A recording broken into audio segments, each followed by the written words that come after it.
আমার ছোট্ট পৃথিবীটা ছিল ব্যস্ত আর কোলাহলময়। গরু ছাগল সামলানো, হাঁস মুরগি তাড়ানো, সকাল থেকে সন্ধ্যা পর্যন্ত আমার হাতে যেন ফুরসত ছিল না। তবু আমার মনটা সারাদিন উড়ে বেড়াত পাহাড়ি গ্রামের দিকে, যেখানে তার মা আর ভাই বোনেরা থাকে। একদিন দুপুরে কাজের ফাঁকেই হঠাৎ খবর এলো তার মা আসছেন। মাসুমের বুকটা ধক করে উঠল। কতদিন পর দেখা!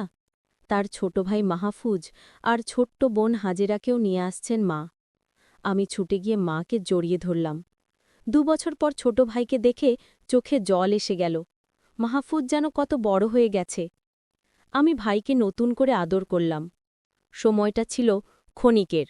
বিদায়ের আগে মা আমার মাথায় হাত রেখে বললেন, বাবা, কাজ ঠিকমতো করো, আমরা তোমার জন্য সবসময় দোয়া করি। আমি মাথা নেড়ে কথা দিলাম। চলে যাওয়ার আগে মা আমাকে নিয়ে গেলেন এক স্টুডিওতে। মা, আমি, মাহফুজ আর হাজেরা ৪ জন মিলে একটা ছবি তুললাম। সেই ছবিটি আমার হৃদয়ে স্মৃতির এক অমূল্য ধান হয়ে রইল।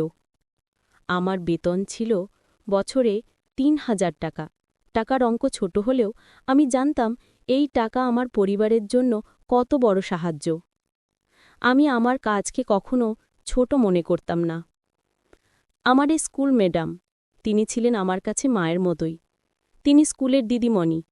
মেম সাহেবা আমায় সবসময় নিজের সন্তানের মতো স্নেহ করতেন, ভালোমন্দ জিজ্ঞেস করতেন।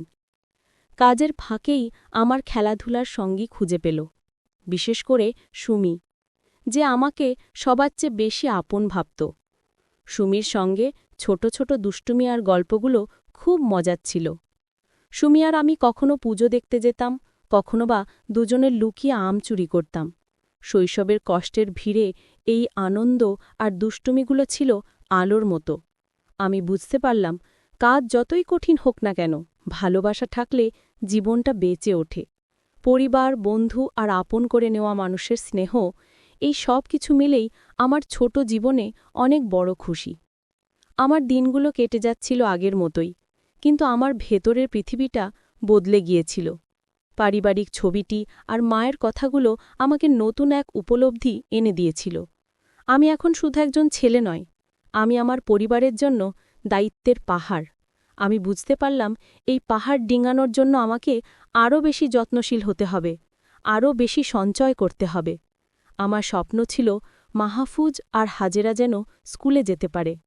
প্রতিটি নতুন সূর্যোদয় আমার কাছে মনে হতো পাহাড়ের পথে আরও এক ধাপ এগিয়ে যাওয়া। আমার ছোট ছোট কাজগুলো এখন আর শুধু কাজ নয়, সেগুলো ছিল এক একটা সিঁড়ি।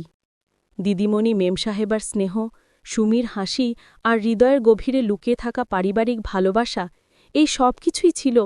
আমি জানতাম, আমার আলো ঝলমলে জীবনের পথে আমি এগিয়ে চলেছি, এক দৃঢ় সংকল্প।